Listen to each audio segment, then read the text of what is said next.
This is the Earley AI Podcast, hosted by Seth Earley. Join us as we delve deep into the passions, expertise, and experiences of thought leaders and practitioners to talk about what's possible with artificial intelligence.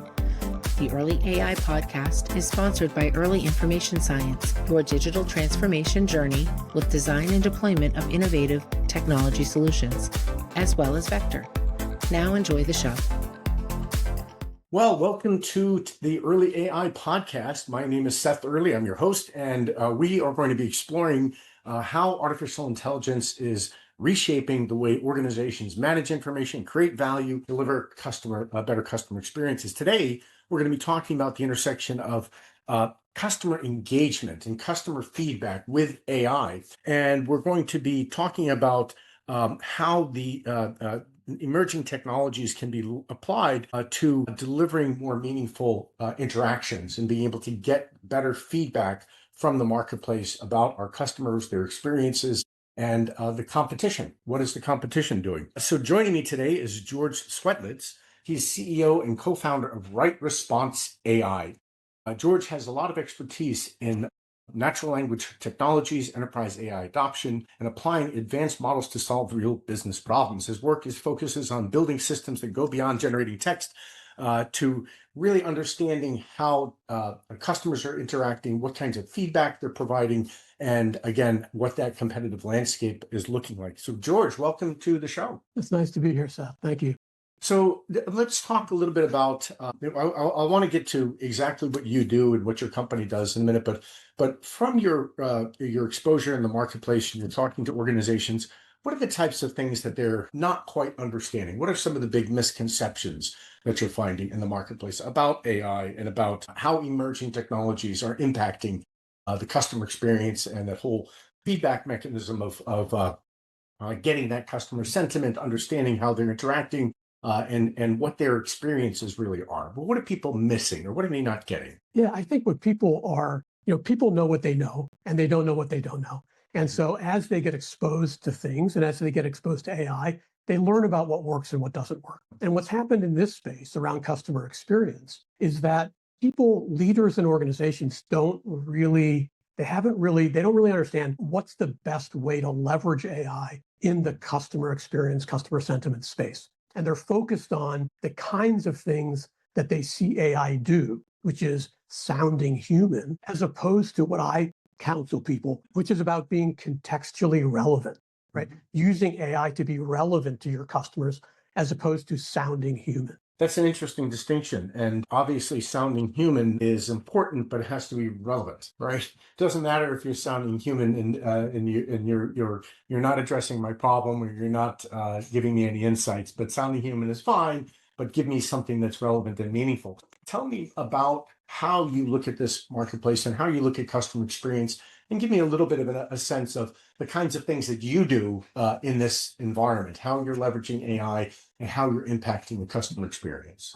A little bit of a company commercial, but not too sales. To build on what you just said, though, it's the flip side of sounding human is, when you call a customer service agent and they read you back the script, well, they're human, but what you say is, well, they're robotic, they're robots, they can't help me. And so what you're trying to do with AI is get the best of both worlds. You're trying to be relevant to somebody in the space or in the place that they're in, right? Kind of that's how I view the world. And so, what we do with AI is to do the things that large organizations need to be relevant to their customers. So what are large organizations looking for? They're looking for efficiency, right?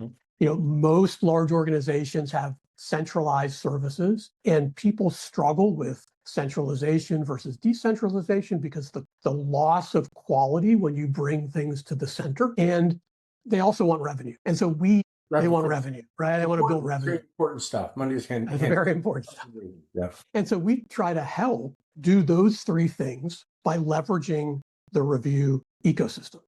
Right. And I can talk more about how we do that, but that's essentially what we're doing for our larger organizations. And so what is different? Because people have been doing sentiment analysis for a very long time. They've used text analytics. They've, used different mechanisms to kind of harvest, data, social media data, and listen to customers in one way, shape, or form. And, lots of different ways of getting that voice of the customer. So how is it different? What is different now? Right. Okay. So focusing in on sentiment analysis, AI in general has upped the game with sentiment analysis by allowing the phrasing to be looked at in context. Mm-hmm. So, when you have sarcasm or when you have various things like that, AI does a much better job of understanding that. In a review, for example, if somebody said, well, I went to this one restaurant and I was unhappy, and then I came here and was happy. Typical natural language processing doesn't do a great job of saying, well, that first part is really not about the company that I'm evaluating. AI does a really good job of that. So when we use AI to look at sentiments, we pull in the review, we break it down into phrases, we determine, and this is through a series of agentic steps. We break it down into phrases, we determine which of those phrases have to do with the customer's experience with the business itself, and then we map it to a set of topics that the customer uses as their KPIs. So it's a much more granular approach. And not to say that other people couldn't do that, but we do it as part of a larger review ecosystem. And so that we then leverage those findings in other places in our process.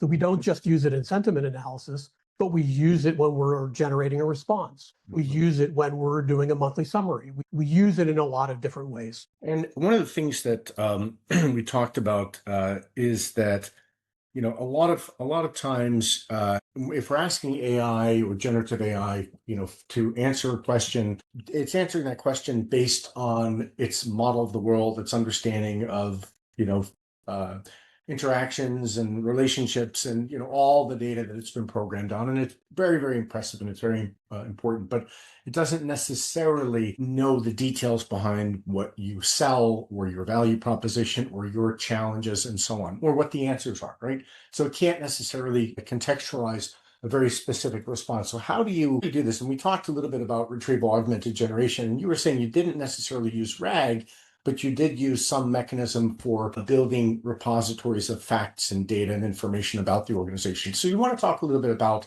how you contextualize the AI in company-specific information. Right. So if your objective is to sound human, then what you want is the best, most human-like sounding model. And as you said, what you see today in review responses that consumers are reacting negatively to is essentially just the repetition of the review and the response. And in a sense, what we're hearing from consumers now is that this is really irritating because you're just taking up space on the page. You're adding no value to their understanding of the business. You're just taking up space. And so what we do is so when somebody onboards with us, we do a series of things automatically. We read their entire history of reviews, and we determine what people talk about. What are the things that people talk about that are unique to this business? And we kind of set those aside. Then we read the responses to those reviews, and we read the website. And we determine, are there things in the responses on the website that would be helpful and useful to a customer to know if they were reading that review and listening for a response.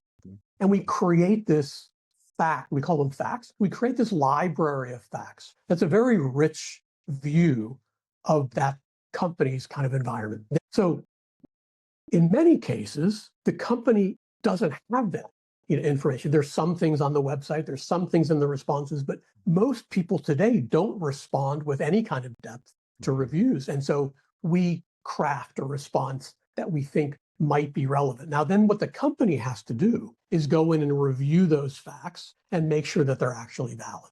But we did the hard work of determining and kind of creating a draft. From that point forward, every review that comes in gets analyzed in the context of those facts. And there may be 1 fact, 3 facts, 0 facts, any number of facts that are relevant to that review. And when the response is generated, those facts are incorporated into the response itself. So they become, rather than a recitation of the review, they become contextually relevant. It's a more meaningful answer or response to a question that someone has, and you're not just repeating back their question and then some potentially a less relevant response, you're really trying to fine tune that response to this. So you're really doing a personalized presentation of information that's contextually relevant to them and the particular question and the particular problem. So you're able to, and of course, a good customer service rep would do that, right? But Exactly. give us some examples of kind of the scale or the volume at which organizations are facing this. You could have smaller businesses that are regional or local, and they have their challenges. You can have businesses with multiple locations. You can have large businesses that deal with a huge amount of responses. Give us some sense of what that landscape looks like in terms of the number of responses that organizations are dealing with, how they dealt with it before this type of approach, and what some of the other attempts at automation have kind of, where they've kind of had gaps or did not necessarily meet the expectations of the customer or the organization. So give us the landscape that works. Yeah, so let's focus on large organizations. So large organizations, the problem with large organizations, I used to run a large organization. The problem with large organizations is the bigger you are, the less money you actually want to, as a CEO, you're sitting there going, I don't want 10 people sitting in a room responding to reviews. It's not value add. And they're 100% right. And so the problem is that when you have a large organization, because whether it's a templated response or generic AI isn't helpful, what you have is people having to look at each of those responses, modify them, and that's time that's not being spent helping customers who actually had a negative experience and need handholding. So what we find is that larger organizations that we work with end up redeploying about 2/3 of their spend. So they're able to take people so they might have 1,000 reviews a week, and they're spending their time responding to those 1,000. And so they have 3 FTEs, and they may be spending, a half of an FTE focused on working with customers who have had a negative experience. What we find is that companies are able to redeploy so that they're spending 2.5 FTEs working with the customers that need help, and only a half of an FTE in that case, kind of, working on reviews or a response for a negative client. Because very often the negative reviews require some knowledge about the business. No AI is going to be able to deal with those. You don't want AI to deal with those. And so someone has to focus on that, write the response, figure out who that customer is, call them up, and try to solve the problem. And if you can have 2.5 out of 3 versus a half out of 3 working on that, you end up with a much better customer experience. And that's where people really find the benefit. So one could argue that the purpose of grounding this in facts, in your facts about the organization, and using this type of approach to really understand what that customer interaction is, what problem they're trying to solve, would be in the realm of the AI. But you're saying that there's a lot of edge cases that really defy that automation and that AI approach because they do have a lot of complexity to them. There are multiple factors. You really do need a human being involved in that. Right. And what you're suggesting, you're saying is that we're going to take away the things that can be automated, the lower hanging fruit, and we're going to focus on that higher value interactions and those more complex problems and more of those edge conditions. Can you talk about kind of an anecdote of what an organization, and again, I'm not trying to make this about your company, but I'm trying to make it about what's a tangible kind of business case or where are people seeing value. So can you talk about kind of a before and after with a large enterprise? What was the volume they were receiving? What were the challenges? What were they spending? And then, after they were able to successfully automate this, build their fact base, which sounds like a knowledge base to me.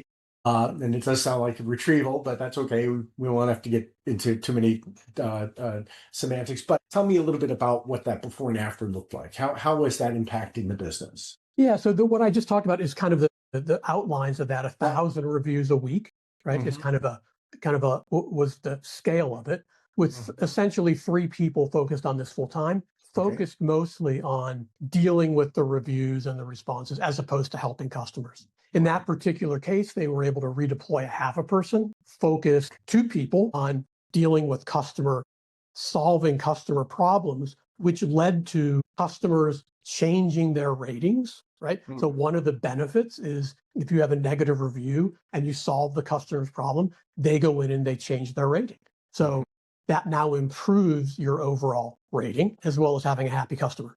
customer retention. So you improved your CSAT scores, and did you actually reduce the costs or the expense, or you simply redeployed people to higher value work? Right. So there was a small cost reduction.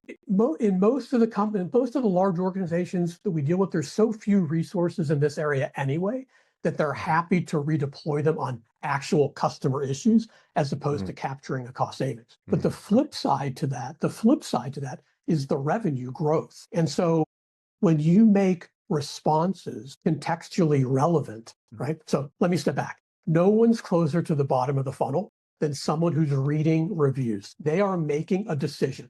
They're reading and they're trying to decide what to do. And I know, and your listeners will have experienced this themselves when they read reviews. You read down the page, you're looking at the reviews, you're glancing at the response from the company. And if you see something in that response that's relevant, you actually stop. You're not expecting it. You stop and you read it and you go, that's interesting. And so what happens is you start to think this company actually cares. They're providing something other than garbage in this response. I'm going to pay more attention. So they start reading down the page and they see it. And now you have a higher likelihood of being selected by that customer. So we've seen revenue. Now it's always hard to see, but you can see it in terms of kind of click-through rates to click-to-calls and things. When those percentages go up, it's essentially kind of confirming that what you used in your response is attracting more people. So there are kind of, there are things that you can look at as a proxy for revenue growth. And any data on that you can share in terms of an increase in the click-throughs or the increase? I mean, what are you, or even just talk about the framework. So what are you baselining, and then what are you trying to measure against, again, for these proxies? Yeah. So the baseline is kind of their click-through rate before they used us, because, generally speaking, not a lot of people are trying to be contextually relevant in their responses. And what we see is increases of around 15 to 20% in the click-through rate. And so that's pretty substantial because, and it reflects the engagement in that review. Okay. And so are there ways to kind of measure the quality of these interactions? Is there any kind of objective measure to say, and again, this is a difficult thing, you're trying to put a quantitative measure to a qualitative problem, right? Are there ways to measure the quality of those responses? I guess the people, their actions, their click-throughs would do that. Are there other objective measures to look at those? If you had 1,000 reviews and comments for company A and 1,000 reviews and comments for company B, are there objective ways to measure the relevance? Not looking at click-through rates, but just looking at the text. Have you tried using large language models to do that analysis, or to kind of have that baseline objective measure of quality of response? Yeah. So in a sense, we get at that when we do that analysis that I was talking about, when we read the 1,000 reviews and the 1,000 responses to see whether the existing responses had any information in them that would be relevant to the review. And more often than not, there's nothing. The AI that we're using, the models that they're using, are not identifying useful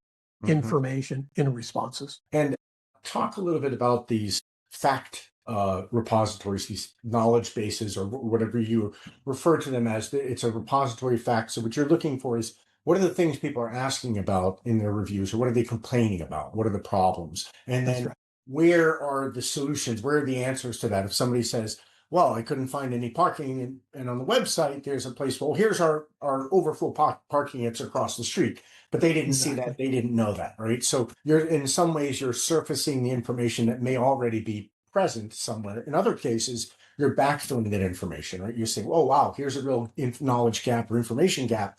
People don't know this piece of information about our organization. Now we're going to capture that, codify it, and make it readily available to respond to that, but also to go back into other touch points. So how large are those fact bases? Like, what do they consist of? Can you give us a sense of what it takes to create them, and what they look like, and the number of facts that you would have in something like this? Yeah, I mean, a typical large organization will have somewhere between 20 and 30 facts. People tend to talk about the same thing. 30, just 10 to 30 facts. Okay. 10 20 I thought you were to going to say 30,000. 20 or 30,000. No. I mean, when you think about reading reviews, people don't No. talk about 30,000 different things. They tend to talk about, the most of the reviews tend to talk about, 20 to 30 different topics, whether it be in a restaurant or, automobile business. And that's an interesting point. And we can switch in a second about review requests and kind of where AI can be used in review requests as well. But that's what you see. You tend to see these things. You also tend to see, unlike in review responses, you do tend to see kind of content for those things in websites. People spend a lot of money on their websites.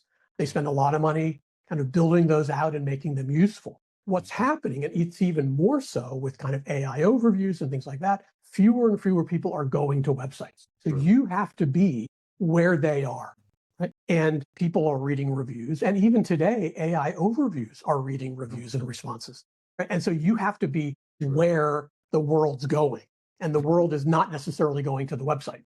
And so that's why we try to, we analyze the website because of that reason. We're trying to make the point, or we're trying to kind of do that light bulb thing where you say, you have all of this tremendous relevant stuff on the website. None of it's making it into this review response. Why not? And the reason is, if you're a large organization, you have a small team of people responding to reviews. Did you really expect them to incorporate all this website content into the review response? I can tell you as a former, CEO of a business, I would never expect that. It's just too difficult to expect that with turnover and all these kinds of things that are happening in centralized services to expect that. And AI is really good at it. You had mentioned a minute ago just talking about review requests. So talk about the use of AI in review requests. Right. So the problem with review requests, it's kind of it's the other side of the coin. When lots of organizations send out review requests, everybody gets them. Everybody gets a lot of them anytime you engage with someone. And it's the same problem, right? The problem is that those reviews don't connect with you as a person. They're very robotic requests. And so to the extent that you can do a couple of things, one is that you can leverage information that you have in your company's databases about that person and bring that information to bear in that review request, make it more personal, make it more emotional. The request conversion to review rate goes up pretty dramatic, 30, 40%. And it can be because of the personalized text. It can be the inclusion of a photograph. It can be the inclusion, and this is a different point, of SEO related questions. So based on what you know, what's a question that customer could answer and write a better review for the benefit of all the review readers. Can you give us an example, like what a kind of a generic request would be, and then what one of these enhanced requests would be? Absolutely. So it's a personal injury law firm. Great example. They know a lot about their customers. They know what type of accident that person came to them about. They know whether they got a settlement or whether they won a court case. They know when they did this work for the customer. So a typical review request is going to say, "Hey, Bob, it was our honor to work with you. It would be very helpful for you if you left a response or a review." With that information, the request can be, "Hey, Bob, it was an honor working with you on your motorcycle accident case, and it was wonderful that we're able to get the negotiated settlement that we did. It's been 2 months since we worked together, and I thought I would ask for a review. That helps us get the word out and would be very meaningful to a lot of other people." That connects with you in a way that a generic request wouldn't. And so how is that automated at scale? Because I'd imagine that there could be some borderline conditions where you don't want to use too much personal information, right? It's that creepy factor where you're being too personal versus not personal at all. And so your systems would have to interact with the customer relationship management systems that would have to gather some of that customer intelligence and that relationship knowledge in order to do that. So how is that actually done? And then what are the guardrails around something like that? Yeah. So generally there's a human in the loop in those kind of things. It's typically, it's someone, not a paralegal that's working on cases and doing those kind of administrative tasks will, in their database, they've decided that these 3 or 4 fields are okay. So they've made the decision that those fields are okay. And then the paralegal they know the interaction with the client. They know whether it's relevant, whether that's something that they want to actually ask that client. And so when they're closing out the case, they'll either mark that as a yes or a no, and that request will or will not go out. Yeah, even if you're simply beginning with you're eliminating a lot of steps, manual steps to the process when you're giving someone to react to, rather than say, write this from scratch, right? It's like it's like a template on steroids, right? You're saying, right, here's what the structure is, here are the facts, and I'm going to be pulling from our other repositories. Now, reviewer, just give this an okay or give it some edits. And then, so how would that translate to, a very large organization that is dealing with, this is not my area of expertise, so I'm not familiar with how often the larger enterprises are asking for reviews. Is that more of a small to mid-sized business dynamic, or are you seeing that with enterprise customers as well? We see it with enterprise customers as well. They tend to stay a little bit further away from things that could be at the boundaries. But again, if it's a large organization, they know what product was purchased. They know whether the customer's been a loyal customer.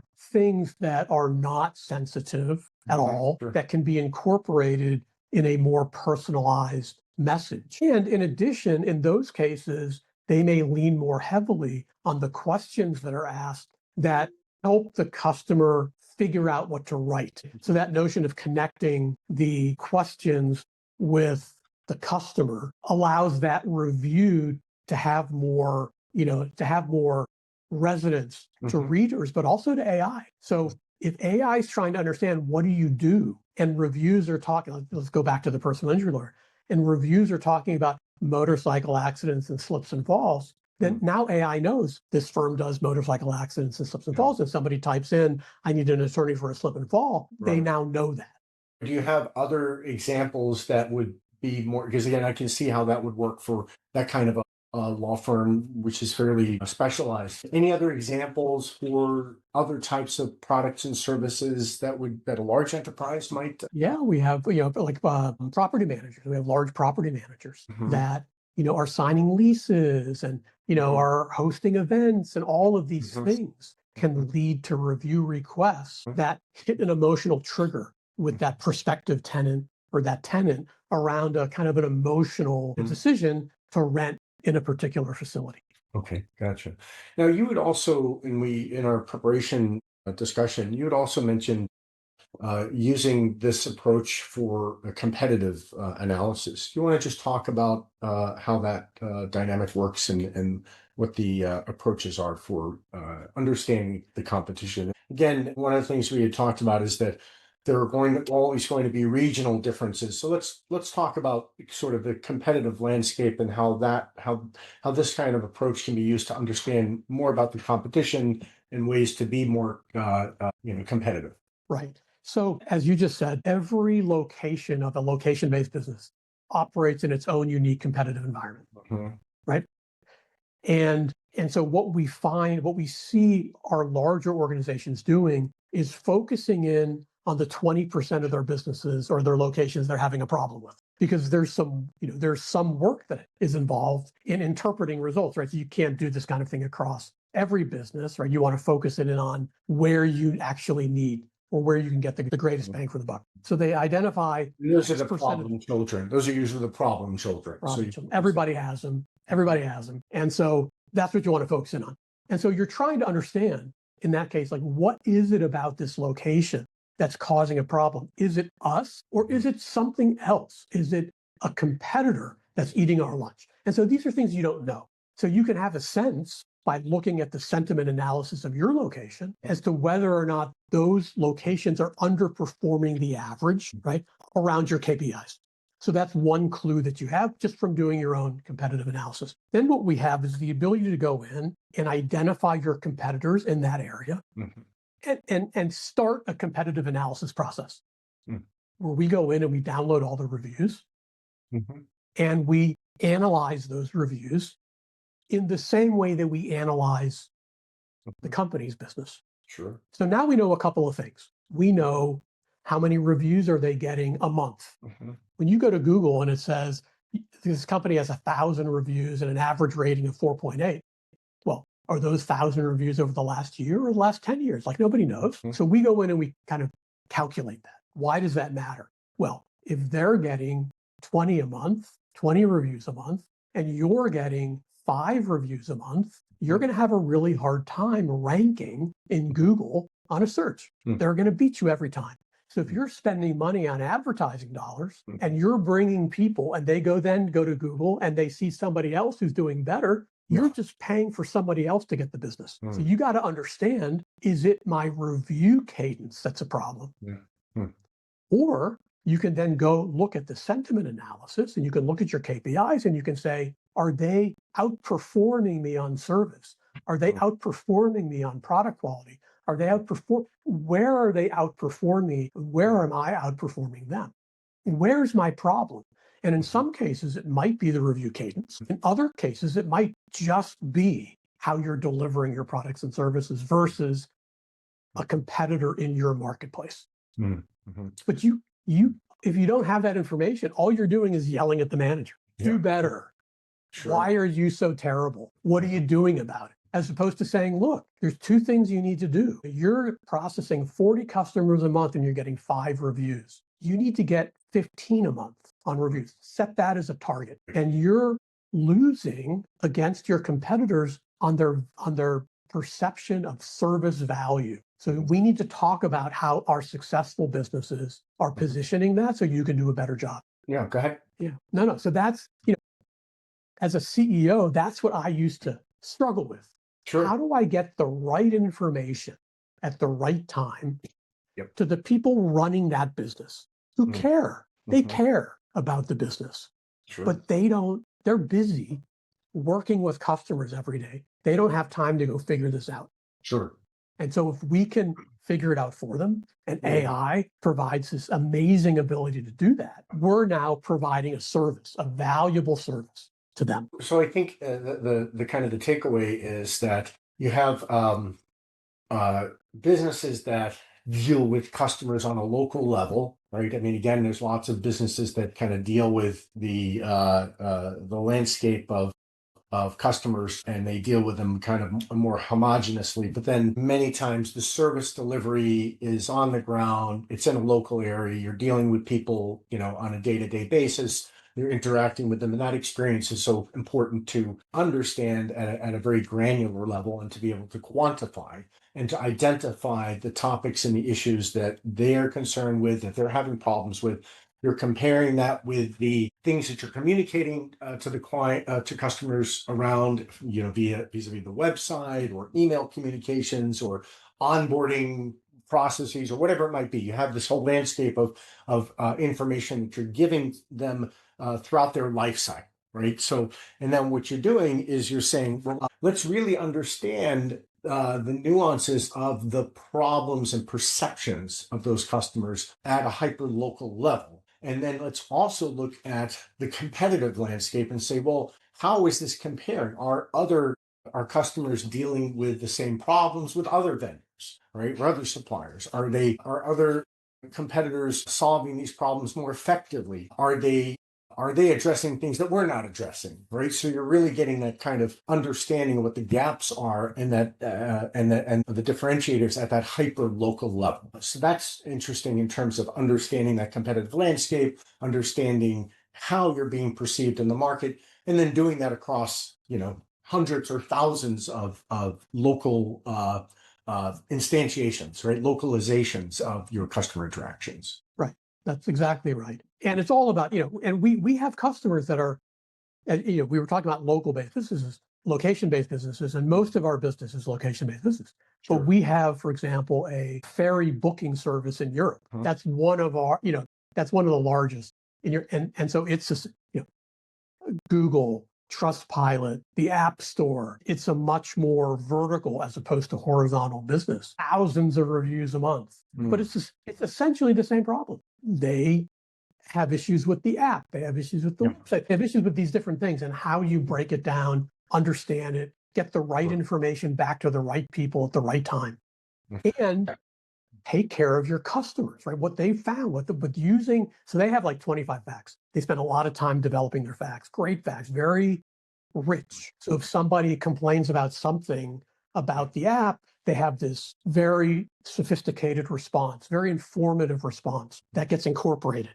Customers love it, right? Really helps change the impression of what's going on. Because the problem is that if somebody says something wrong in a review and you don't rebut it, all the review readers think that's the truth, to engage in that ecosystem. And unfortunately, most companies just don't. They just don't engage. Yeah. And primarily because they don't know they can. Okay, yeah.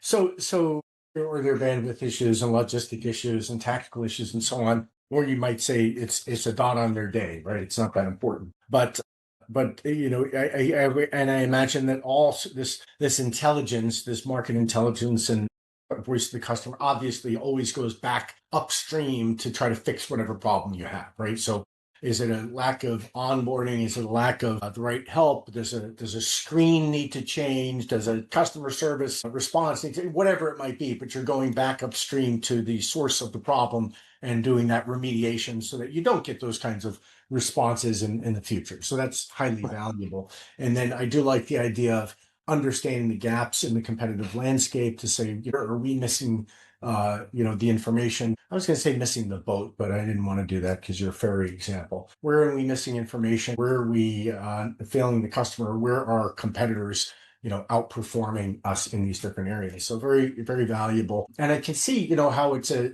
kind of an evolution of typical sentiment analysis because you're going a step further and you're trying to understand more of these factors in a broader way. Let's just talk about where do you see the future of this going, and what are your thoughts about what organizations need to do to kind of get the best use from AI in their customer experience? So where's it going, and what do companies need to think about? Yeah, I think just going to get better and it's better. Bad. It's going to go away. It is what I've seen. My experience with AI has been that from where we were at the very beginning when we started this, we have many more agents now than we had before because we find that quality is higher the smaller the ask, right? If you ask AI to do 50 things, I'll just give you a simple example. If there are 25 facts and we would feed 25 facts in a prompt and say, which of these are relevant? It would always get the first one right and it would always get the last one wrong, right? It gets lazy and tired. But if you ask 25 different times, you get the right answer each time. And it's a tiny bit more expensive, but not that much. And so, AI will get better at handling these kinds of things over time, and it'll make the system more robust, right? That's kind of that's one area that I see AI changing. I think the other thing that will make this easier is when we start onboarding people with AI, getting these things set up. We have a team, right, that onboards people, because it's one thing just to go in and give a generic AI response. It's like anybody can do that, right? It's easy. But when you start making it more, when you make the system more robust, it's harder to set up. And so our larger enterprise customers, they'll have somebody and we have somebody and we help them. But I think longer term, as AI gets even better, we're going to be able to do kind of AI onboarding. And that will help people migrate to these systems much more easily. Okay, great. Well, listen, George, thank you so much for your time today. I appreciate your thoughts. We'll have your information in the show notes, but where can people find you? So RightResponse AI. Okay. .com is our website. We have a special place, RightResponse AI /podcasts/Earley AI, where they can go, and we have a special coupon for your listeners. If they have any interest, they can book a call with me, directly with me, and they can get a coupon code to get free credits to help them learn more about the system. Okay. You're going to measure our effectiveness. Great. Okay. Exactly. I'm a big believer in quantitative measures. So that's great. Again, thank you so much for your time. I appreciate it. And thanks to our listeners. We will see you next time in the next Early AI podcast. Thank you for joining us, and we'll see you next time. Thank you, Seth. Thank you for joining us on another deep dive into AI innovation. Tune in next time when we introduce another industry expert and discuss how to maximize AI in your world. The Earley AI Podcast is sponsored by Earley Information Science and Vector. To learn more, visit earley.com. That's EARLEY.com. Thank you for tuning in.